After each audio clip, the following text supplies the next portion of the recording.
Assalamualaikum warahmatullahi wabarakatuh.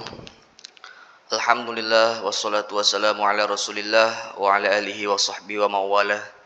Asyhadu an la ilaha illallah wahdahu la syarikalah wa asyhadu anna Muhammadan abduhu wa rasuluhu la nabiyya wa la rasula ba'dah amma ba'du.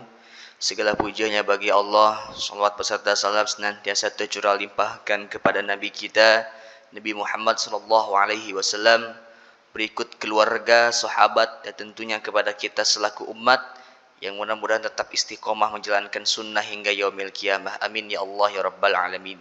Ibu, bapak, jamaah yang dirahmati Allah, alhamdulillah dengan seizin Allah tentunya kita masih bisa menjalankan salah satu kewajiban kita, melaksanakan sholat subuh berjamaah yang insya Allah akan diteruskan dengan kajian. Insya Allah pada pagi hari ini kita akan melaksanakan kajian bersama guru kita Al-Ustadz Arifin Nugroho dengan secara daring. Kebetulan dia sedang melaksanakan studinya di Jordan, sehingga pada kajian kali ini seperti biasa kita akan melaksanakannya secara virtual, secara daring. Baiklah, untuk persingkat waktu, marilah kita dengarkan bersama apa yang akan Ustadz kita, guru kita sampaikan. Kepadanya dipersilahkan. Baik, terima kasih. Jazakumullahu khairan. Bismillahirrahmanirrahim. Assalamualaikum warahmatullahi wabarakatuh. Innal hamdalillah nahmaduhu wa nasta'inuhu wa nastaghfiruh wa na'udzu billahi min shururi anfusina wa min sayyiati a'malina. May yahdihillahu fala mudhillalah wa may yudlil fala hadiyalah. Asyhadu an la ilaha illallah wahdahu la syarikalah wa asyhadu anna Muhammadan abduhu wa rasuluhu la nabiyya ba'dah. Allahumma salli wa sallim wa barik ala nabiyyina Muhammadin wa ala alihi wa ashabihi wa mawalah ma ba'd.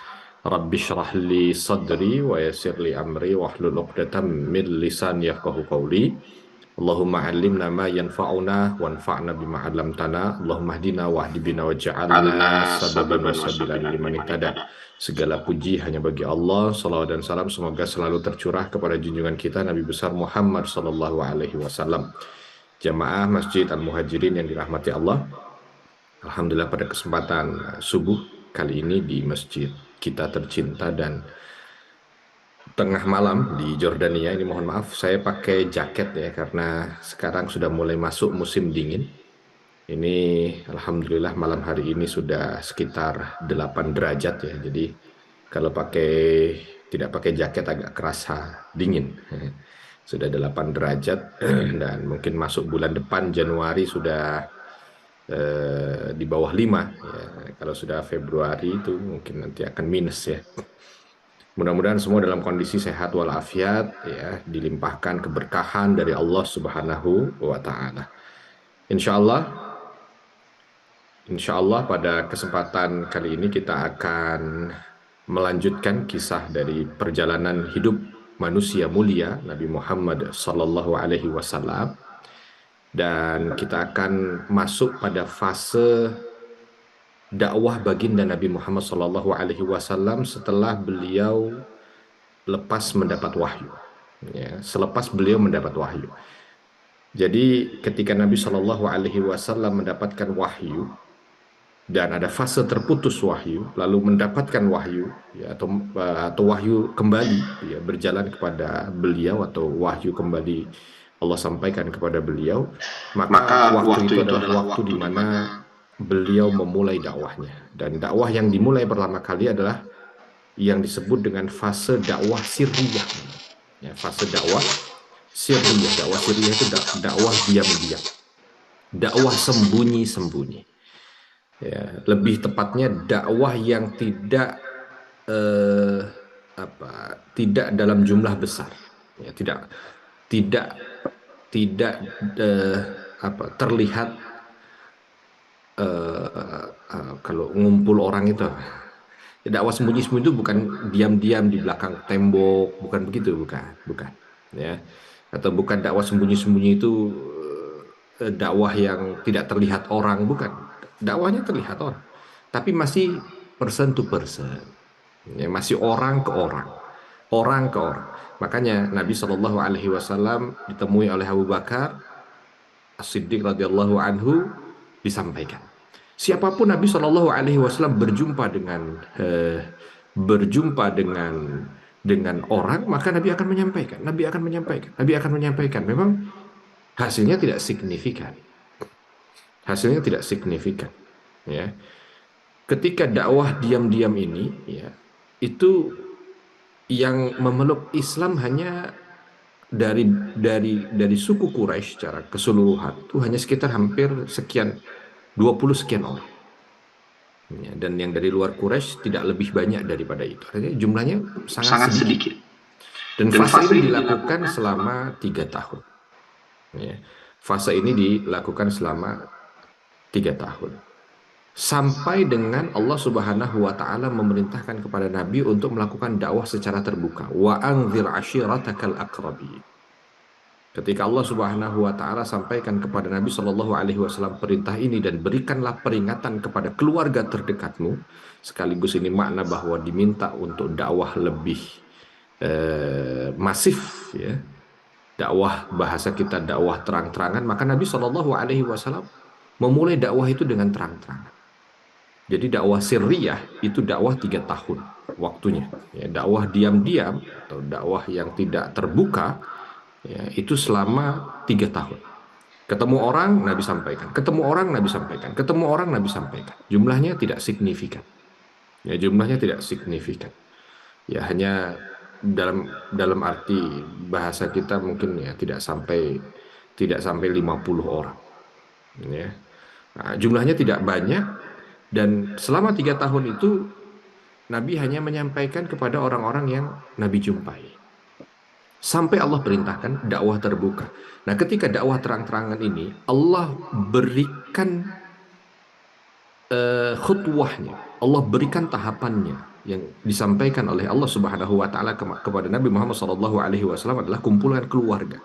Tapi keluarga bukan keluarga cuman keluarga orang-orang yang, kalau bahasa kita keluarga ini kan kalau di dalam bahasa Indonesia relatif sempit ya, tapi kalau keluarga di dalam bahasa Arab itu kabilah gitu. Ya, kabilah, ya. Maka kalau keluarga Nabi berarti ya kurang lebih Bani Hashim, ya. Bani Hashim itu yang berarti berapa? Satu kakek buyut, ya. Keluarga yang dikumpulkan satu kakek buyut, bukan hanya satu bapak, ya, bukan hanya satu kakek buyut yang jumlahnya besar, dikumpulkan oleh Nabi Shallallahu Alaihi Wasallam. Selama 3 tahun itu, orang-orang Quraisy tidak terlalu merasa terganggu dengan apa yang disampaikan oleh Nabi Shallallahu Alaihi Wasallam.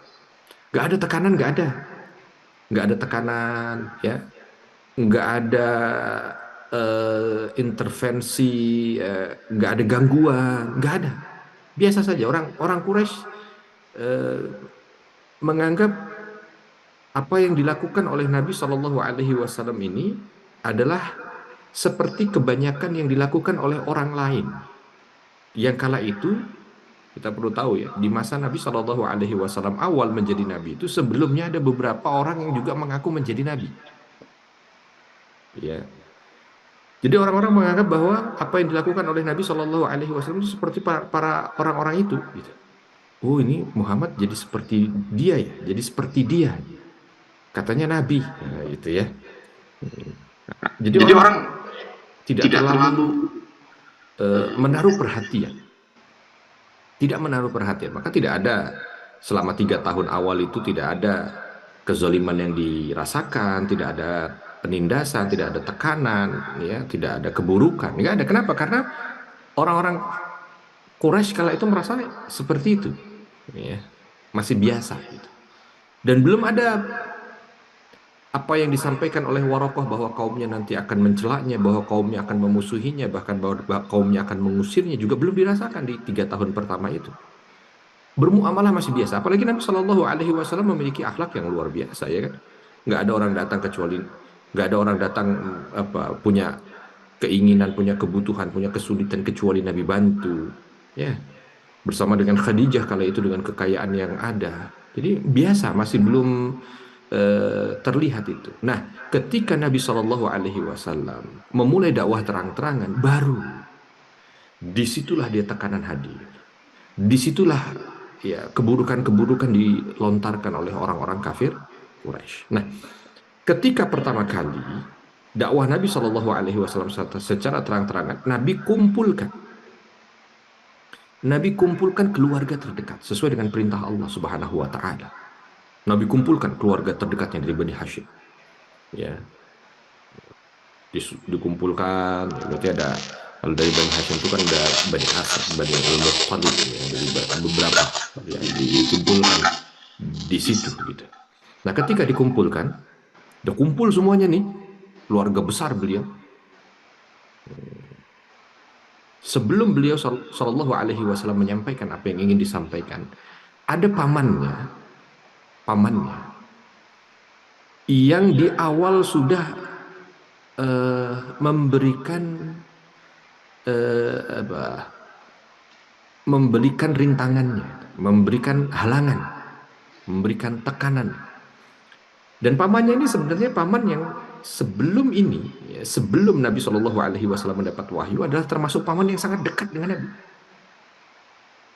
Perhatiannya juga luar biasa, dekatnya juga dengan Nabi luar biasa. Tetapi ketika wahyu turun, dia menjadi paman yang betul-betul juga luar biasa permusuhannya. Itulah dia manusia ya. Ya, ada kalanya orang ini dekat sekali, tetapi ada masa dia menjadi orang yang paling jauh. Ya. Nah, Nabi Shallallahu Alaihi Wasallam mengalami itu, dan itu adalah orang terdekatnya. Siapa dia? Abu Lahab. Abu Lahab, paman Nabi. Ya, orang terdekat dari Nabi sebelum itu. Ya, sebelum menerima wahyu. Ketika Nabi Shallallahu Alaihi Wasallam mengumpulkan, ya, para keluarga besarnya itu tadi, Abu Lahab ini nampaknya sudah tahu gitu. Karena Abu Lahab kan orang dekat Nabi kan sebelum wahyu turun, dan tahu betul apa yang dikerjakan selama 3 tahun terakhir. Kalau ketemu orang menyampaikan hal yang dianggap aneh oleh Abu Lahab, ya, menyampaikan hal yang tidak pernah didengar oleh para pendahulu mereka, menyampaikan hal yang itu bertentangan dengan apa yang mereka yakini, maka Abu Lahab kala itu pertama kali, mungkin ini Abu Lahab karena di awalnya masih karena cintanya juga kepada Nabi, takut ada sesuatu gitu kan. Tetapi kecintaan yang tidak didasari hidayah ini akhirnya membuat dia tersesat. Gitu. Jadi ketika Nabi Shallallahu Alaihi Wasallam sudah mengumpulkan, Nabi ingin berbicara, Abu Lahab tiba-tiba berkata lantang. Dia yang langsung menyetop. Sebentar, wahai Muhammad, ini keluarga besarmu, yang mereka bukan anak kecil lagi, ini kurang lebih begitu ya redaksinya, yang bukan anak kecil lagi, yang mereka sudah mengetahui mana yang baik, mana yang tidak baik, dan mereka berkumpul di sini bukan tanpa usaha, mereka datang dengan susah payah, maka sampaikan hal-hal yang berujung baik untuk mereka. Jangan kau sekali-kali sampaikan hal-hal yang berujung buruk untuk mereka. Nabi hanya diam. Begitu Nabi sudah agak sedikit mau menarik nafas ingin menyampaikan, Abu Lahab bilang lagi, dan juga kau harus tahu wahai Muhammad, bahwa aku ini orang yang paling faham tentang keluarga, dan keluargamu ini tidak akan sanggup untuk bisa menerima keburukan dari perilakumu. Maka jaga perilakumu. Jangan sampai engkau mendapatkan permusuhan dari orang-orang Quraisy, dan juga engkau jangan sampai mendapatkan permusuhan dari bangsa Arab. Jadi seolah Abu Lahab ini sudah memprediksi gitu. Ya, kalau Nabi kala itu tidak menghentikan apa yang disampaikan, maka itu akan menghadirkan permusuhan. Ya, yang akan menekan Nabi, dan bahkan bukan hanya sekedar Nabi, keluarga besarnya pun akan tertekan gitu. Ya. Terus saja begitu sampai Nabi mau menyampaikan nggak bisa karena Abu Lahab menyampaikan itu sampai Abu Thalib. Ya, sampai Abu Thalib paman Nabi juga ya, menyetopnya. Ya, menyetop apa yang dilakukan oleh Abu Lahab ini untuk diam dulu, dengarkan apa yang disampaikan oleh keponakanmu dulu. Biarkan dia menyampaikan apa yang ingin sampaikan, baru setelah itu nanti kita hakimi. Baru setelah itu nanti kita hukumi. Apakah yang disampaikan itu berefek baik untuk keluarga atau berefek buruk. kala itu ada yang sudah tahu, artinya yang dekat dengan Nabi Shallallahu Alaihi Wasallam seperti tadi kan, ya, ada Abu Thalib, ada Abu Lahab, sudah tahu, ya, sudah tahu itu artinya yang akan disampaikan tidak akan mungkin jauh dari apa yang didengar selama ini. Tetapi ada keluarganya yang mungkin jauh, ya, yang tidak paham apa yang akan disampaikan. Yang tidak paham itu masih bertanya-tanya apa yang akan disampaikan. Sampai akhirnya Nabi Shallallahu Alaihi Wasallam sampaikan dakwah ini. Setelah membaca basmalah memuji Allah, lalu setelah disampaikan bahwa kehidupan dunia ini tidak lama. Kalian sudah ketahui mereka-mereka yang bersama dengan kita, di antaranya sudah ada yang meninggal dunia, dan itulah kehidupan dunia. Ya, kehidupan dunia itu tidak lama. Diawali dengan begitu. Semua akan masuk ke alam berikutnya. Alam berikutnya itu adalah alam yang nyata. Disitulah kita akan mendapatkan balasan dari apa yang kita jalani dalam kehidupan. Ya. Apakah kita mendapatkan kenikmatan ataukah kita mendapatkan kesengsaraan? Kalau kita ingin dapat kenikmatan di alam kubur kita, maka ikutilah apa yang Allah sampaikan kepadaku. Sembahlah Allah yang Esa, jangan sekutukan Ia. Ya, sampai dengan kalimat meminta untuk menyembah Allah yang Esa dan jangan menyekutukan Allah, Abu Thalib langsung berdiri. Lalu Abu Thalib memberikan dukungan kepada Nabi Shallallahu Alaihi Wasallam. Betapa indahnya apa yang kau sampaikan, wahai keponakanku. Mengingatkan kita untuk terus berbuat baik. Maka aku akan senantiasa mendukung. Semampuku. Selama aku masih hidup, aku akan mendukung.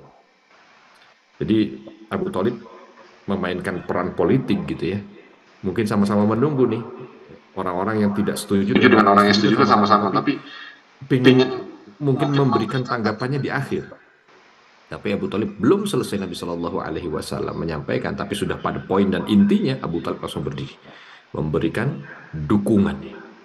Ketika memberikan dukungan, maka yang tidak mendukung juga tidak langsung serta-merta berani juga untuk berdiri, karena posisi Abu Thalib kala itu juga memiliki kekuatan gitu ya.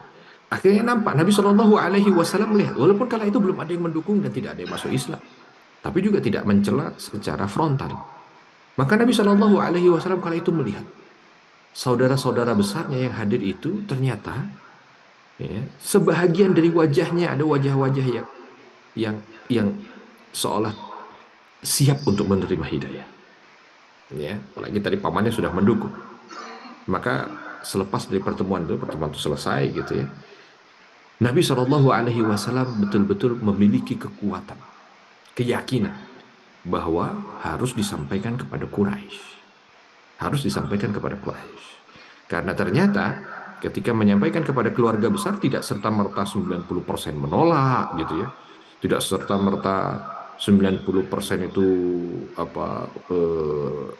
menekan, menghakimi, mencemooh, ya, mengusir, enggak juga gitu. Ya. Sesuatu yang sebenarnya di awal di luar dugaan Nabi Muhammad SAW. Apalagi ketika Nabi mengumpulkan itu, Abu Lahab sudah mulai cuap-cuap gitu. Abu Lahab sudah mulai teriak-teriak apa segala macam. Nah, akhirnya Nabi SAW memilih hari. Nggak lama dari itu, ada beberapa yang mengatakan 3 hari setelah itu, Nabi naik ke atas bukit, di antara salah satu bukit yang ada di belakang Safa, ya, bukit yang dimana biasanya itu bukit termasuk bukit terluar kala itu di Mekah ya. Nah, Mekah itu hanya di dekat seputaran lembah yang ada Ka'bahnya itu saja. Orang-orang Quraisy hadir di sana. Maka tiba-tiba Nabi Shallallahu Alaihi Wasallam kala itu berteriak, ya, berteriak dengan teriakan memanggil gitu ya, wahai orang-orang Quraisy, dipanggil satu persatu itu suku-sukunya, wahai Bani Fulan, Bani Fulan, Bani Fulan, kemarilah, wahai Bani Fulan, Bani Fulan, Bani Fulan, kemarilah. Ya. Semua yang mendengar suara itu semua langsung melihat, dan tidaklah ada orang berdiri di tempat Nabi berdiri itu memanggil orang yang ada di sana kecuali ada hal penting. Ya. Antara itu musuh akan datang mereka. Ya. Artinya ada bahaya yang akan menghampiri mereka atau ada kebaikan yang akan datang. Ya. Terhadap musuh menyerang atau kebaikan datang. Karena semua itu butuh mereka. Maka mereka semua berkumpul, semuanya berangkat. Ya. Semuanya datang. Semuanya datang. Lagi tahu kalau itu yang berteriak memanggil adalah Nabi Shallallahu Alaihi Wasallam. Kala itu mereka belum menganggapnya menjadi Nabi ya. Muhammad, orang yang dikenal al-amin, jujur, orang yang dikenal selalu memberi kebaikan, orang yang dikenal peduli dengan mereka.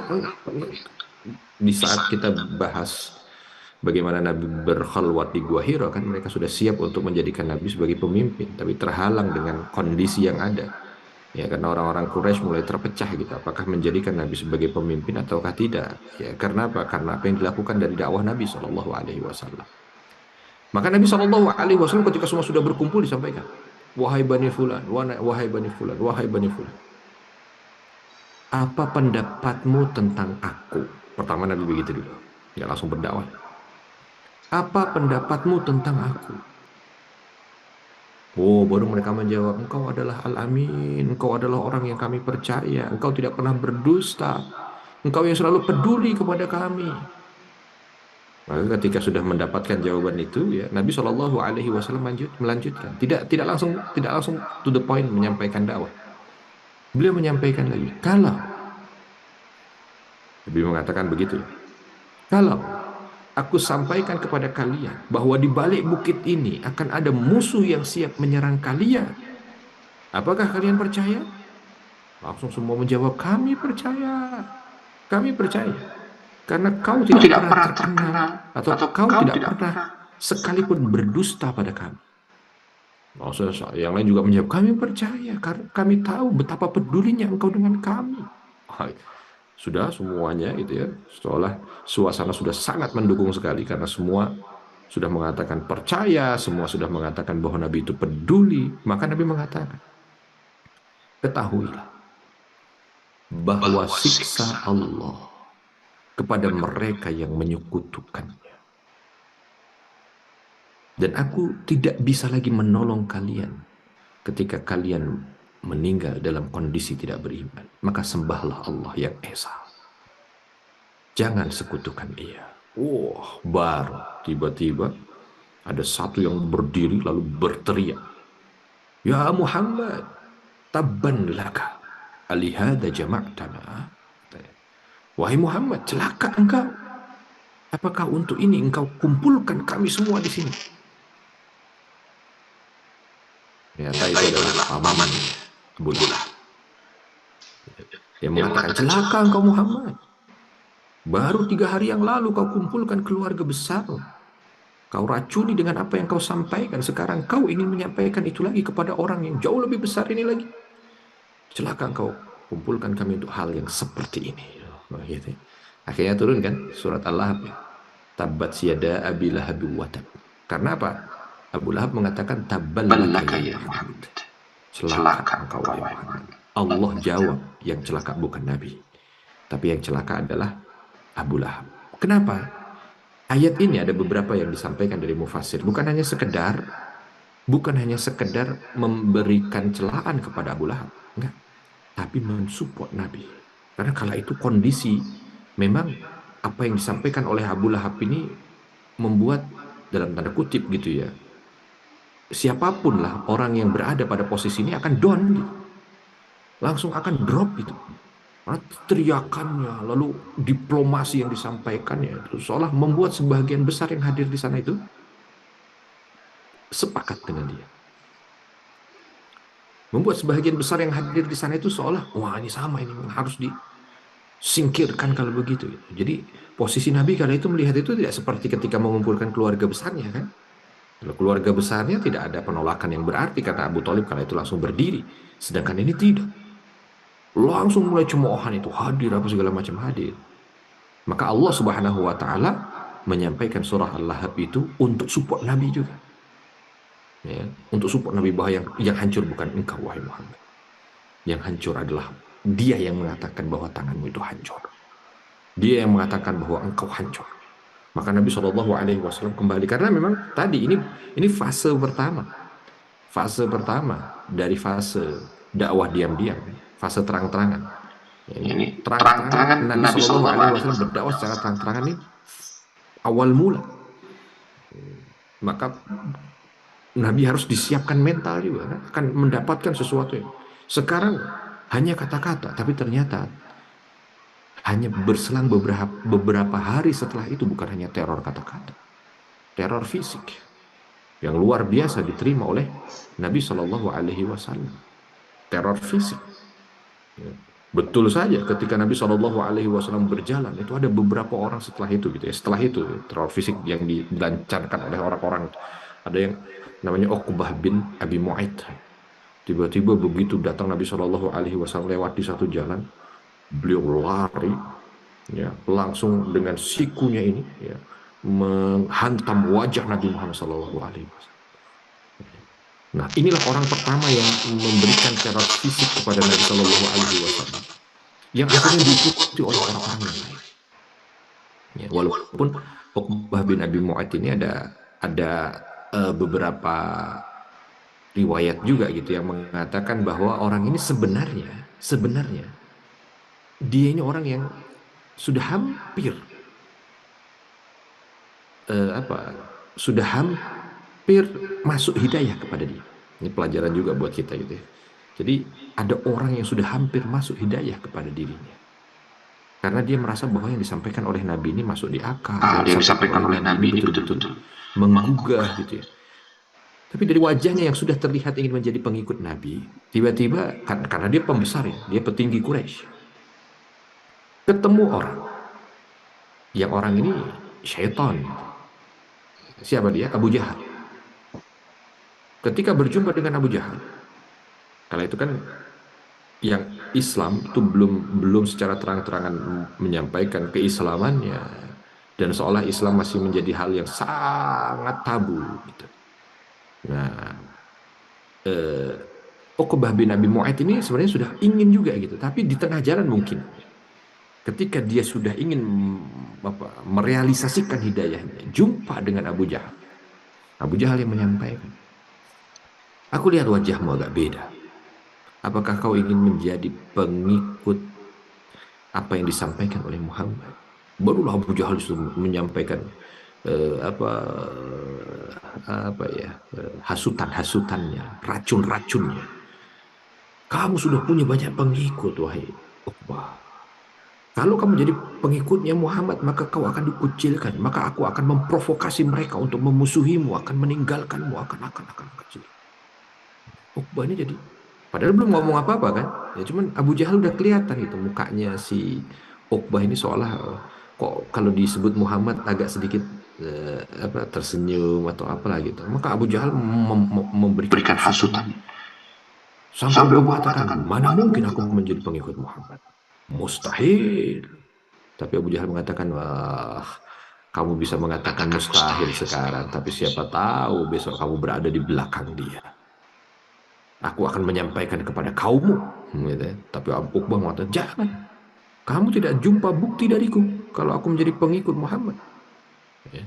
Maka Abu Jahal yang mengatakan, "Kalau begitu buktikan sekarang kalau kamu bukan pengikut Muhammad." Langsung Uqbah ini, ya, mulai dari situ setiap jumpa Nabi selalu saja memberikan teror fisik, ya. Disikut pertama, yang kedua pernah Nabi dicekek di tengah jalan sampai ingin apa namanya ya seolah udah dicekak pucat pasti gitu. Ya. Lalu dikumpulkan beberapa algojo ditimpa Nabi. Nah, itu udah berdarah-darah. Ya bayangkan kalau sekali di Uqbah itu orangnya juga termasuk orang yang petarung lah ya, petarung ya. Bukan orang biasa, bukan. Kalau orang biasa nyikut orang mungkin, ini petarung nyikut. Jadi kalau dari fisik kena sikut biru pasti. Dicekek. Ya, kalau bukan karena beberapa orang melerainya, ya melerainya maka niscaya terjadi apa yang terjadi gitu kan. Lalu ditimpa, bahkan ketika Nabi sujud, ya, ketika Nabi sujud di dekat Ka'bah itu beberapa orang al-Gujjunya Uqbah bin Abi Mu'aid ini juga apa bahasa kita smackdown gitu ya. Nabi sampai nggak bisa berdiri karena mereka semua memukuli Nabi Muhammad SAW. Terus begitu. Yang lain-lain akhirnya berani gara-gara ada orang yang berani untuk mengawali. Maka tadi kan yang perempuan-perempuan seperti istrinya Abu Lahab, ya, apa yang dilakukan oleh dia? Dia di malam hari dengan beberapa pembantunya gitu ya, mengambil duri-duri, ya, duri, ya, bahasa kita mungkin sekarang paku karat apa segala macam yang tajam-tajam, ya, disebar di depan rumah Nabi, terus di jalan yang biasanya Nabi lalui. Bukan Nabi ketika pagi hari, yang kalau dulu kan penyinaran bukan dengan lampu ya, jadi tidak terang benderang ketika pagi itu, misalkan subuh gitu nggak kelihatan kan. Nabi langsung jalan, langsung kaki itu langsung menapak, walau pakai walau pakai apa bahasa kita mungkin sendal sekarang, karena tajamnya itu kena ke kaki Nabi. Sampai beberapa hari Nabi tidak bisa berjalan karena apa, duri yang tertancap di kakinya. Belum lagi ketika lagi sholat, ya, ketika lagi sholat orang-orang Quraisy, yang masih kafir kala itu, petinggi-petingginya mencemooh Nabi. Lalu ketika mencemooh makin menjadi itu tadi, ya, Nabi Shallallahu Alaihi Wasallam menjadi bulan-bulanan. Di antara mereka mengatakan siapa yang berani melakukan hal yang paling buruk kepada Muhammad. Nabi lagi sholat di situ. Maka ketika lagi Nabi sujud, itu ada di antara mereka sambil tertawa, meminta budak-budaknya untuk membawa jeroan binatang dan kotoran-kotoran binatang. Bawa semuanya, lalu pas ketika Nabi Shallallahu Alaihi Wasallam sujud, diguyur dengan kotoran-kotoran hewan itu. Ya. Itu sebahagian kecil dari teror fisik yang diterima oleh Nabi Muhammad Shallallahu Alaihi Wasallam. Ya. Selain teror fisik, yang lain juga sama. Ya, teror apa lagi kalau kita bisa? Teror ekonomi, begitu juga. Bagaimana langsung seketika itu juga perdagangan yang dilaksanakan oleh Khadijah dan Nabi kala itu sudah langsung drop. Ya, apalagi teror. Teror kata-kata itu yang kala itu ada Walid namanya, Walid ibn Mughirah. Walid ibn Mughirah ini sama itu ya, dia petinggi Quraisy juga yang benci sekali dengan Nabi Shallallahu Alaihi Wasallam. Ya. Walid ibn Mughirah. Lalu Walid ini ngumpulin petinggi-petinggi Quraisy. Kalau fisik aja kita lihat tuh, kita pukuli dia, kita apa dia masih aja menyampaikan apa yang dia sampaikan. Maka kita harus bikin lagi yang lain. Gimana caranya? Oh, kalau gitu kita apa bahasanya, teror dengan kata-kata. Gitu.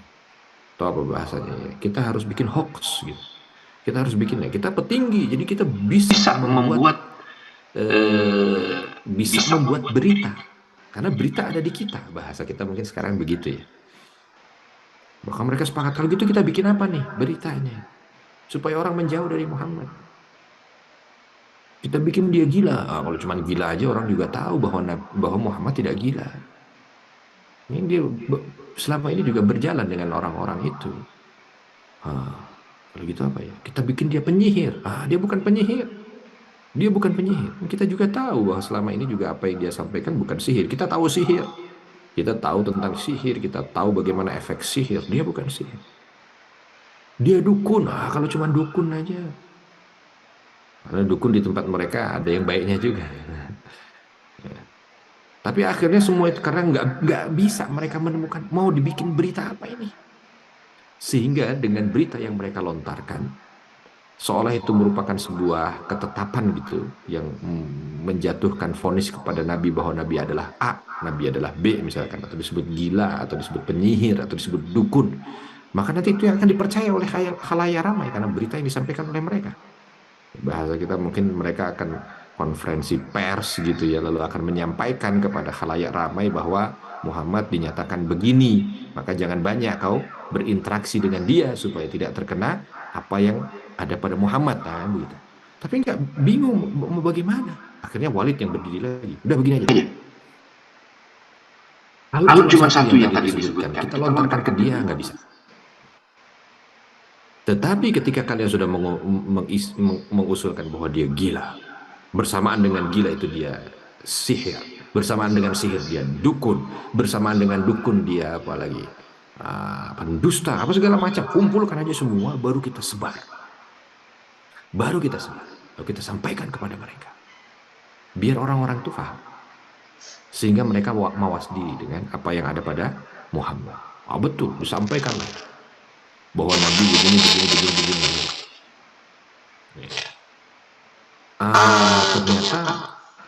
tidak mempan gitu. Artinya tidak signifikan. Mereka kumpul lagi, bagaimana ini? Ada satu yang sampai dalam surah Al-Kautsar itu Allah Subhanahu wa taala turunkan firman-Nya ya, bahwa orang-orang ini akhirnya menyebut sesuatu yang kena pada Nabi. Apa dia? Menyebut Nabi abtar. Abtar. Ya, abtar. Dalam surah Al-Kautsar ada itu. Ya, abtar. Apa itu abtar? Tidak memiliki anak keturunan laki-laki. Ya, tidak memiliki anak keturunan laki-laki, dan itu aib. Ya, buat orang Quraisy itu aib. Gitu. Itu keyakinan yang salah ya di antara mereka, tapi itulah adanya orang-orang Quraisy itu menganggap orang kalau tidak punya anak laki-laki itu aib gitu. Karena anak perempuan ya, seperti kita pernah dengar dalam sejarah kan, orang-orang Quraisy itu dengan anak perempuan itu mereka malah justru kalau punya anak perempuan jadi beban. Ya, nggak punya anak, nggak punya beban. Ya. Punya anak laki menghilangkan beban. Punya anak perempuan tambah beban. Itu di pemahaman mereka yang buruk, di pemahaman mereka yang buruk. Nah, Nabi Shallallahu Alaihi Wasallam nggak punya anak lagi. Ya. 4 anaknya yang hidup perempuan semuanya, perempuan semuanya. Oh, langsung mereka seolah dapat angin segar, ini saja. Ya. Kita akan serang dia dari ini. Akhirnya betul, dan itu yang memang betul-betul seolah apa ya, lebih masuk dibanding dengan yang disebut sebagai penyihir, disebut sebagai dukun, itu nggak masuk di antara apa namanya orang-orang Quraisy. Karena orang Quraisy tahu betul bahwa Nabi bukan penyihir. Bagaimana penyihir? Memang yang disampaikan Al-Quran kata-katanya itu memikat, tapi mereka tahu kalau sihir itu bagaimana. Jadi ini bukan sihir. Langsung aja mereka bisa secara tidak langsung bisa mengkanter itu. Dan bukan gila, orang tahu betul bagaimana Nabi Shallallahu Alaihi Wasallam dengan kesadarannya. Nggak mungkin Nabi dalam posisi seperti itu kok gila, itu enggak. Jadi yang disampaikan dikumpulkan nggak masuk, masuklah dengan ide itu abtar. Apa yang dimasukkan? Ya, jadi seolah mereka bilang begini, Bapak Ibu. Bagaimana ada seorang mengaku Nabi, mendapat wahyu dari Tuhan, yang katanya menjadi orang yang paling dicintai oleh Tuhannya, tetapi abtar gitu, tapi nggak punya anak laki-laki. Jadi seolah nggak masuk di otak mereka, katanya disayangi tapi ternyata kok mendapatkan keburukan. Itu seolah menurut mereka begitu. Ya tentu ini pemahaman yang salah ya. Nggak ada nabi yang tidak diuji kan oleh Allah Subhanahu wa taala. Cuma orang-orang Quraisy karena dia nggak paham tentang agama ini, dia mencoba untuk memasukkan itu. Nah, sehingga ini masuk ke khalayak. Iya juga ya. Katanya dia menyampaikan wahyu dari Rabbnya. Tapi kenapa kok dia ada sesuatu yang itu merupakan kelemahan. Jadi kayak dibikin itu seolah nggak nyambung gitu. Dan itu sempat juga membuat Nabi Shallallahu Alaihi Wasallam seolah mendapatkan tekanan itu, karena itu yang dianggap berhasil juga untuk menjauhkan mereka dari Nabi Shallallahu Alaihi Wasallam. Maka Allah Subhanahu Wa Taala turunkan firman-Nya dalam surah Al-Kautsar. Walau pendek, tapi itu membuat Nabi Shallallahu Alaihi Wasallam kembali kuat. Inna a'tayna kal kautsar fasalli li rabbika wanhar inna syani'aka huwal abtar. Sampai ada ayatnya turun kan. Ya, walaupun ayat yang mengatakan Nabi sebagai dukun, Nabi sebagai penyihir juga ada ayatnya, tetapi ini yang seolah di fase itu sukses. Nanti yang disebut sebagai penyihir, disebut sebagai pendusta, disebut sebagai orang gila, suksesnya nanti di fase berikutnya.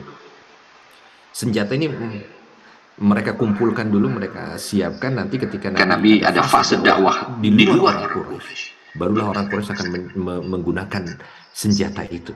Ya, menggunakan senjata bahwa Nabi adalah orang gila, Nabi adalah penyihir. Tapi nanti, ya, untuk yang ini nggak sukses, karena orang Quraisy tahu. Tapi begitu disebut abtar, baru seolah mendapatkan kesuksesan. Ya. Sampai akhirnya Allah Subhanahu Wa Taala turunkan surah Al-Kautsar. Jadi ini fasenya ya. Bagaimana Nabi di awal bukan ringan, fisik tadi, ya, teror, apalagi mental, fisik dan mental dapat, ekonomi, ya, apalagi sosial parah juga. Bukan hanya Nabi yang dapat juga ya, pastilah namanya ini kan keluarga kan. 2 putri Nabi, ya, 2 putri Nabi yang menikah dengan anaknya Abu Lahab. itu dicerai oleh anaknya Abu Lahab. Ada dua putri Nabi ini untuk menunjukkan bahwa sebelum Nabi mendapatkan wahyu, betapa dekatnya dengan Abu Lahab ya, betapa dekatnya dengan pamannya ini. Karena sampai dua putranya pamannya itu dinikahkan dengan putrinya Nabi Shallallahu Alaihi Wasallam, Ruqayyah dan Ummu Kulthum, ya kan? Tetapi Nabi Shallallahu Alaihi Wasallam ketika mendapat wahyu berbalik 180 derajat. Betapa permusuhan pamannya ini luar biasa, sampai menjadi promotor untuk melakukan hal-hal buruk kepada Nabi Shallallahu Alaihi Wasallam. Ini teror sosialnya di situ. Diminta untuk dicerai. Padahal anaknya nggak ada masalah, nggak ada apa. Tapi anaknya Abu Lahab begitu dekat dengan ayahnya.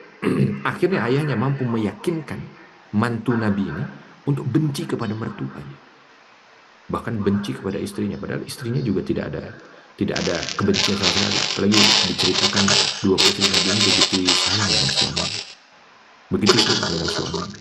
Tiba-tiba dicerai begitu saja, bukan ringan ya, berat juga itu. Dan ditambah lagi setelah dua anak Abu Lahab ini mencerai putri Nabi ini, kelakuannya juga makin menjadi-jadi. Berani datang ke Nabi, meludahi Nabi. Coba bayangkan, nggak kebayang itu saya. Mengerikannya itu ya. Dulu mantunya tiba-tiba menceraikan anaknya. Ya. Setelah itu menteror fisik dan mental putri Nabi. Setelah itu berani meludahi Nabi. Nggak kebayang. Beratnya teror secara sosial gitu kan. Bagaimana pandangan orang-orang kala itu melihat, waduh ini keluarganya udah hancur juga, ini keluarganya juga seolah hancur semuanya itu. Hancur dari reputasi, nama baik, ya, hancur dari ekonomi, hancur dari ya dari apa? Dari kehidupan sosialnya. Satu demi satu digerogoti, teman-teman baiknya menjauh. Ya, sampai yang tadi kan kalau udah ada mantan menantu, ada nggak mantan menantu? Kalau dalam Islam tuh nggak ada mantan mantu, nggak ada. Akan tetap menjadi mahramnya gitu ya. Tapi ini pernah jadi mantunya tiba-tiba datang kepada Nabi Shallallahu Alaihi Wasallam meludahi Nabi. Sampai Nabi kala itu, ya ini manusiawi lah ya, melihat itu luar biasa berat buat Nabi. Lalu Nabi mengatakan dia akan menghadapi kematiannya dengan diterkam anjing. Ya, karena kala itu ada beberapa riwayat menyampaikan sambil meludahi Nabi, ini mantan mantunya ini ya, sambil meludahi Nabi, dia ini anaknya Abu Lahab ini ngata-ngatain Nabi ya, dengan kalimat-kalimat kotor gitu. Ya, di antaranya binatang-binatang disampaikan. Maka Nabi mengatakan dia akan mati diterkam dengan apa yang dia sampaikan, dan betul kejadian. Ya. Ketika salah satu di antara anak Abu Lahab ini sedang melakukan perjalanan ya, ke Syam, ya, nggak jauh dari tempat saya ini, dari sebelah, sekitar 50 km kalau tidak salah, atau berapa kilometer, tempat di mana dia diterkam oleh anjing dan akhirnya mati di sana. Ya, satu malam ada suara anjing menggonggong ketika dia melakukan perjalanan dagang. Tiba-tiba dia sendiri yang teriak-teriak. Orang-orang bingung, kenapa? Ini hanya suara anjing saja, kenapa kamu begitu takut? Aku teringat dengan apa yang disampaikan oleh Muhammad bahwa aku akan mati diterkam oleh anjing. Dan aku merasa sudah dekat kematian. Bingung, anjing yang menerkam gimana? Nggak ada orang zaman dulu takut dengan anjing. Nggak ada. Austrigala iya, anjing enggak. Tapi ternyata betul, anjing, seluruh anjing yang ada di gurun kumpul dan akhirnya menyerang dia sampai mati. Ya, tentu ini jaraknya setelah beberapa saat ya, setelah beberapa saat dari kejadian itu tidak langsung serta-merta. Tapi ini hanya sekedar kita melihat bagaimana apa yang disampaikan oleh Nabi Shallallahu Alaihi Wasallam itu terjadi gitu kan. Dan ini juga bukan hanya, kalau kita sekarang apa yang perlu kita ambil pelajaran? Kalau kita mungkin ya harus berhati-hati. Satu, jangan menghina Nabi walaupun Nabi sudah meninggal. Karena menghina Nabi bahayanya luar biasa. Yang kedua, jangan menghina pewaris Nabi. Ya. Jangan menghina pewaris Nabi. Siapa pewaris Nabi? Ulama. Kalau ada orang yang menghina ulama, berat. Menghina ulama, berat.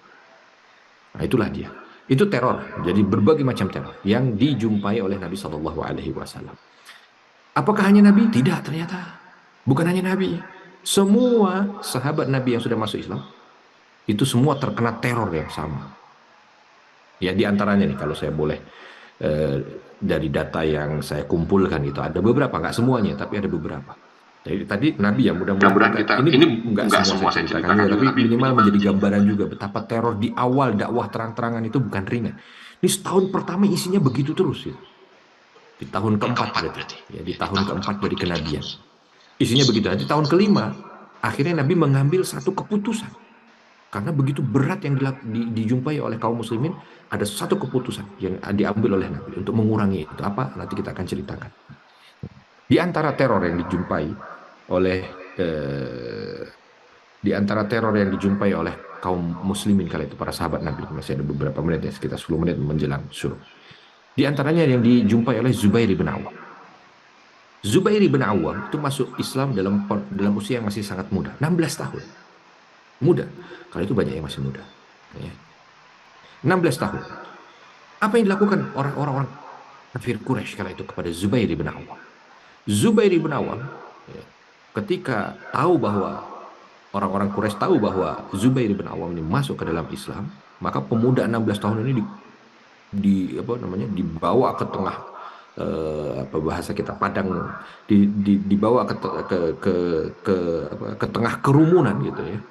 Nah, lalu semua orang diberitahu bahwa ini sudah menjadi pengikut Muhammad, diminta semuanya untuk membawa kayu lalu dipukul. Dipukul. Ya. Kenapa kok pemukulan ini menjadi banyak diriwayatkan oleh ahli sejarah gitu ya? Karena pemukulan itu membuat dada Zubair bin Awam ini retak gitu. Ya. Dada Zubair bin Awam retak. Sampai ya, selepas dari pemukulan itu dia kalau bernafas tuh nggak bisa leluasa. Nah begitulah kurang lebih. Ya, itu fisik yang dijumpai, dan itu apa apa namanya, berat ya. Sampai pukulannya itu membuat kulitnya juga nggak pernah, jadi melepuh, tidak pernah sembuh sampai beliau meninggal dunia. Makanya kalau kita bicara fikih, kisah ini biasanya disebut itu ketika membicarakan tentang haramnya kain sutra untuk laki-laki. Tetapi Zubair nggak bisa. Kalau pakai baju selain sutra, maka pasti akan mengucur darah dari kulitnya. Sebab karena pemukulan yang pernah dia dapat atau dia rasakan. Sehingga akhirnya dibolehkan oleh Nabi Zubair ini memakai kain sutra, karena kalau enggak langsung berdarah semua. Sebab pemukulan di awalnya pemukulan yang mengerikan sekali efeknya. Lalu ada keluarga Yasir. Keluarga Yasir bukan orang kaya, tetapi dia dikenal oleh orang-orang kafir Quraisy karena punya beberapa keahlian dan sering membantu. Tiba-tiba didengar dia masuk ke dalam Islam, satu keluarga. Ya. Ada bapaknya Ammar, lalu anak-anaknya namanya Yasir. Ya, mohon maaf, Ammar bin Yasir. Anaknya Ammar, bapaknya Yasir. Ya, keluarga Yasir namanya. Terus ibunya namanya Sumayyah. Ya, ini dikumpulkan semuanya. Apa benar kamu masuk Islam? Mereka ketika ditanya begitu dan ditaruh di tengah-tengah orang, dikumpul gitu, dia tidak menyembunyikan, tapi dia jawab dengan penuh kebanggaan, ya saya sudah Islam, saya mengikut apa yang disampaikan oleh Muhammad. Pukuli nggak berhasil ya, sampai akhirnya ya, dibakarkan baju besi dibakar sampai memerah gitu. Lalu disampaikan kepada mereka, kembali ke agama nenek moyangmu atau aku pakaikan baju besi ini kepadamu. Tapi mereka tetap, aku akan menjadi pengikutnya Nabi Muhammad SAW. Langsung dipakaikan baju yang sudah memerah itu. Pertama kali kemana? Ke Sumayyah, ke sang ibu. Begitu dipakaikan, langsung dia meleleh kulit daging dan sampai terlihat dalam. Ya, jadi organ dalam terlihat, parunya, jantungnya. Dan meninggal seketika. Meninggal dalam kondisi tersenyum dengan menyebut kalimat Allah. Sampai akhirnya orang yang ada di seputar sana itu mengatakan dia sudah tersihir Muhammad. Tapi apakah tersihir? Bahkan Nabi yang lewat kala itu dan menyaksikan apa yang terjadi dan tidak bisa menolong, bagaimana mau menolong? Nabi hanya mengatakan sabrun ya ala Yasir, fa inna mau'idakumul jannah. Sabar, wahai keluarga Yasir, sabar. Sesungguhnya tempat kembali kalian adalah surga. Itu yang membuat mereka kembali kuat, justru menantang orang-orang kafir Quraisy. Lakukan lagi apa yang ingin kalian lakukan. Karena Allah akan memberikan kepada kami surga. Lalu apa lagi yang lain? Bilal, udah tahu ceritanya ya. Bilal, bagaimana beliau disiksa dengan batu, ditaruh di dadanya, lalu ditarik, lalu dicambuk, wah segala macam sampai dibebaskan oleh Abu Bakar. Berat. Kalimat yang keluar hanya ahadun ahad, ahadun ahad. Bahkan bukan hanya sekedar mengenai orang-orang yang tadi secara ekonomi bawah, enggak. Utsman bin Affan yang kala itu sudah memiliki kekayaan yang bukan kecil, besar, ya, bangsawan lagi, tetap disiksa oleh orang-orang kafir Quraisy. Gimana orang-orang menyiksa Utsman? Sampai dibawa, bayangkan ini orang terpandang. Orang terpandang, ini juga memberikan cyber juga buat kaum muslimin yang orang terpandang dan orang kayanya jadi begitukan gitu, bagaimana? Dengan kami yang mungkin tidak sekaya Utsman dan tidak seterpandang Utsman. Ya, apa yang dilakukan? Dibawa lalu Utsman ditaruh di tikar yang dibuat dari pelepah kurma, digulung, lalu kakinya diikat, diangkat ke atas, diasapi dari bawah. Diminta untuk balik ke agama nenek moyang. Luar biasa. Ya kan? Ini diantara saja dari sekian banyak yang ada dalam apa yang disampaikan oleh Syirah Ibnu Hisam. Bukan sedikit, banyak sekali. Sahabat-sahabat yang mendapatkan seperti itu. Waktunya kita tak cukup juga. Tapi intinya begitu teror itu. Sampai seperti itu. Tadi disebutkan dari kalangan menengah, kalangan bawah, dan kalangan atas. Semuanya mendapatkan teror yang bukan ringan. Teror yang bukan ringan. Dipukuli, digantung di asapi, dicambuk, dipakaikan baju besi. Di antara mereka beberapa syahid. Lalu bagaimana? Ternyata apa yang dilakukan di tahun pertama itu tidak berhenti. Jadi praktis Nabi Shallallahu Alaihi Wasallam kalau mendapatkan begitu kan, bagaimana mau berdakwah, ya kan? Bagaimana mau berdakwah? Nggak mungkin berdakwah juga. Ini berdakwah begini, ini berdakwah begini. Masuk di tahun kelima dari kenabian. Ya. Artinya baru masuk ke tahun kedua dari dakwah terang-terangan itu tadi. Nabi Shallallahu Alaihi Wasallam mengambil satu keputusan. Dan keputusan ini yang sedikit membuat kaum muslimin bernafas. Apa keputusan itu? Insya Allah akan kita bahas pada pertemuan berikutnya. Kita akan bercerita tentang apa yang diambil oleh Nabi Shallallahu Alaihi Wasallam. Karena kalau tidak bisa habis ini kaum muslimin. Ya, apa keputusan itu? Insya Allah kita akan bahas di pertemuan berikutnya. Kita akan membahas bagaimana jalan dakwah yang diambil oleh Nabi Shallallahu Alaihi Wasallam ketika melihat dakwah terang-terangan ternyata mendapatkan tekanan yang luar biasa dari orang-orang kafir Quraisy. Dan apakah putusan yang diambil oleh Nabi itu berhasil dalam tanda kutip gitu ya, untuk mengurangi itu atau tidak, nanti kita akan lihat pada kisah berikutnya. Kira itu yang bisa saya sampaikan. Mungkin kalau ada pertanyaan dari sahabat-sahabat, karena nampaknya ada sinyal syuruk gitu ya. Ada pertanyaan, dipersilakan.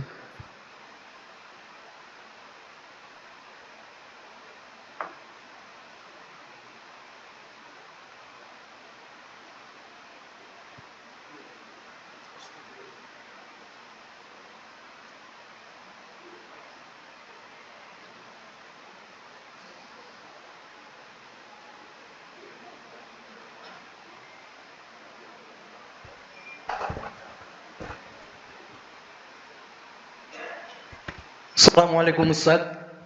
Waalaikumsalam warahmatullahi wabarakatuh. Ya Bapak, silakan.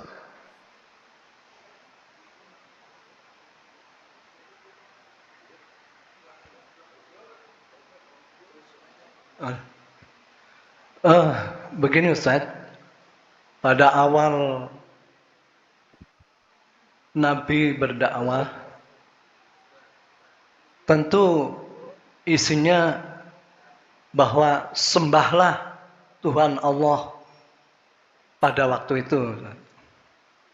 Tentu orang-orang Quraisy, orang kafir itu menanyakan, siapa itu Tuhan Allah itu yang kau maksud Muhammad? Tentu ada pemikiran kayak begitu Ustaz. Karena serta-merta kaget. Karena Muhammad bilang, sembahlah Tuhan Allah. Padahal tiap yang dia lakukan adalah menyembah ke berhala gitu. Itu satu. Yang keduanya Ustaz, tadi Ustaz mengatakan bahwa ketika Nabi sedang sholat, ditaruhin kotoran atau segala macam apalah yang itu. Nah, apa pada waktu itu sudah ada perintah sholat Ustaz? Karena perintah sholat adalah dimulainya dari Isra Mi'raj. Pada waktu Nabi Isra Mi'raj Ustaz. Ya. Baik. Dua pertanyaan ya Pak ya? Ya. Makasih Ustaz. Assalamualaikum warahmatullahi wabarakatuh. Baik, dua pertanyaan. Pertanyaan yang pertama, kaitan dengan, Masya Allah ini Alhamdulillah suaranya bisa didengar dengan baik. Masya Allah. Pertanyaan yang pertama, bagaimana itu Nabi SAW menyampaikan tentang sembahlah Allah, tapi apakah orang-orang Quraisy itu sudah tahu tentang Allah, padahal orang Quraisy kan menyembah berhala. Nah, di sini kita perlu tahu bahwa Allah yang kita ketahui, Allah Subhanahu wa Ta'ala, itu tidak asing buat orang Quraisy, Bapak Ibu. Tidak asing buat orang Quraisy. Kenapa? Karena orang Quraisy juga tahu siapa Allah dan menyembah Allah. Tetapi bersamaan dengan menyembah Allah, mereka menyembah berhala. Nah, ini bedanya. Jadi sisa dari apa yang disampaikan dari dakwah Nabi Ismail alaihissalam itu masih ada di antara mereka. Dengan memahami bahwa yang memberikan rezeki adalah Allah, yang menghidupkan adalah Allah, maka mereka tetap mengatakan Allah. Bahkan di antara beberapa umpatannya dari orang-orang Quraisy itu menyebut kalimat demi Allah wahai Muhammad, kau telah tersesat. Nah, itu ada demi Allahnya. Karena mereka paham, yang mereka tidak mau adalah menyembah Allah semata. Nggak mau. Maka kalimat la ilaha illallah, tidak ada Tuhan selain Allah, mereka tolak. Mereka tolak. Tidak menolak bahwa Allah itu adalah Tuhan, tidak. Tetapi mereka menolak kalau Tuhan hanya satu. Karena mereka ada Tuhan Uzza, ada Tuhan Latta, ada Manat, ada Hubal. Iya kan? Ada Tuhan banyak. Tidak hanya Allah saja. Tetapi Allah adalah pimpinan para Tuhan. Menurut keyakinan sesat mereka. Jadi Nabi kala itu bukan meminta orang-orang Quraisy untuk menyembah sesuatu yang belum mereka ketahui. Enggak. Mereka udah tahu. Mereka udah tahu bahwa Allah adalah Allah. Makanya mereka tetap ada Ka'bah yang disebut sebagai Baitullah oleh mereka. Rumah Allah. Ya. Dari dulu namanya Baitullah. Rumah Allah. Bahkan ketika Nabi SAW sebelum lahir saja, ketika diserang oleh pasukan gajah, ya, kakek Nabi kala itu Abdul Muttalib bilang, kan ini Islam belum datang, orang Nabi belum lahir ya kan. Abdul Muttalib yang bilang sama Abraha ketika ditanya, kenapa kamu tidak minta supaya saya tidak menyerang Ka'bah? Kamu malah minta, mungkin kalau nanti diulang cerita ini pasti ada di rekaman di rekaman YouTube Al-Muhajirin ya. Kenapa kamu minta hewan kamu? Maka apa yang disampaikan oleh kakek Nabi? Abdul Muttalib mengatakan, saya pemilik onta, maka saya minta kepada onta. Saya minta onta saya. Sedangkan Ka'bah ada Allah yang memilikinya, ada Rabb yang memilikinya, maka dia yang akan menjaganya. Ini juga diantara ya, bagaimana kita lihat bahwa orang-orang Quraisy kala itu memahami bahwa Allah adalah Rabb. Tetapi yang nggak bisa mereka terima apa? Kalau yang mereka sembah hanya satu. Mereka nggak bisa nyembah hanya Allah saja, lalu menafikan Latta, menafikan Uzza, menafikan Hubal, Manat, nggak bisa. Makanya tetap Allah mereka sembah, tetapi patungnya mereka juga sembah. Itu patung dewa-dewa itu mereka sembah. Ini apa namanya tadi ya. Jadi yang tidak mereka terima bukan karena mereka tidak kenal Allah, tapi yang tidak bisa mereka terima kalau mereka hanya menyembah Allah semata. Yang berikutnya kaitan dengan salat. Salat sudah ada sejak awal wahyu turun. Salat sudah ada sejak awal wahyu turun. Makanya kemarin ketika mungkin pertemuan kemarin saya cerita bagaimana masuk Islamnya Ali radhiyallahu anhu adalah ketika melihat Nabi dan Khadijah radhiyallahu anha salat. Maka ditanya oleh Ali, apa itu yang kau lakukan? Ini adalah salat wahai Ali. Beginilah cara menyembah Rabb. Lalu bagaimana dengan Isra dan Mi'raj? Nah, Isra dan Mi'raj itu adalah pengukuhan kewajiban sholat 5 waktu. Bukan awal adanya sholat, bukan. Sholat sudah ada sejak awal. Sholat sudah ada sejak awal apa? wahyu turun. Ya, ibadah yang ada dari pertama adalah sholat. Belum ada zakat. Zakat tahun kedua dari kenabian. Mohon maaf, tahun kedua dari Hijriah. Puasa tahun kedua dari Hijriah. Bersamaan dengan diwajibkannya zakat. Ya kan? Tapi kalau haji nanti di akhir lagi. Dari rukun Islam. Tapi syahadat dan sholat itu sudah sejak dari awal. Makanya ketika orang mau masuk Islam, perintahnya syahadatnya sudah ada. Lalu diperintah untuk melakukan apa? Sholat. Sholat. Ya, jadi sholat sudah ada sejak dulu. Makanya dalam hadis Aisyah radhiyallahu anha mengatakan gitu kan, bahwa sholat itu dulu diwajibkan 2 rakaat. Tetapi ketika setelah Isra dan Mi'raj punya jumlah rakaat yang sudah ditentukan. Duhur 4 rakaat, asar 4 rakaat. Ya kan, maghrib 3, subuh 2. Ada juga hadis mengatakan dulu 2 rakaat, termasuk duhur dan asar. Tetapi sekarang 2 rakaatnya hanya bagi mereka yang dalam kondisi musafir. Nah, itu di antara beberapa yang bisa kita ambil dari athar bahwa sholat sudah ada sejak awal. Ya, sholat sudah ada sejak awal. Jadi kalau tadi ceritanya kalau udah ada ruku sudah ada. Bahkan nanti kita akan masuk di tahun ke-6 dari kenabian, fase di mana Islam kembali mendapatkan darah segar karena Islam Nabi Wasimah gitu. Kita akan cerita juga nanti di fase itu. Itu langsung keluar semuanya dari Darul Arqam, dari tempat di mana Nabi berdakwah gitu, karena nanti Nabi memilih satu tempat untuk berdakwah, keluar semuanya dengan takbir dan tahlil, lalu semuanya sholat ya, di depan Ka'bah. Nah, sudah ada yang sholat sudah ada sejak zaman awal dari wahyu turun. Begitu, pertanyaan yang bagus, Masya Allah. Alhamdulillah. Ada lagi yang mau bertanya, silakan.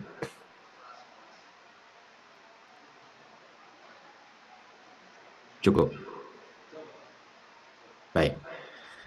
Kalau cukup, saya kira cukup sekian. Terima kasih kepada jamaah sekalian. Mudah-mudahan yang sedikit ini memberikan satu gambaran kembali. Masya Allah, sudah kita pelajari sejarah ini secara runut ya, dari sebelum Nabi lahir sampai dengan detik ini di fase dakwah terang-terang. Insya Allah mudah-mudahan nanti kita diberikan kemudahan oleh Allah Subhanahu Wa Taala untuk bisa terus istiqomah, dan mudah-mudahan sampai dengan kisah wafatnya Nabi Muhammad SAW. Kalau ada kesalahan saya mohon maaf, dan kepada Allah mohon ampun.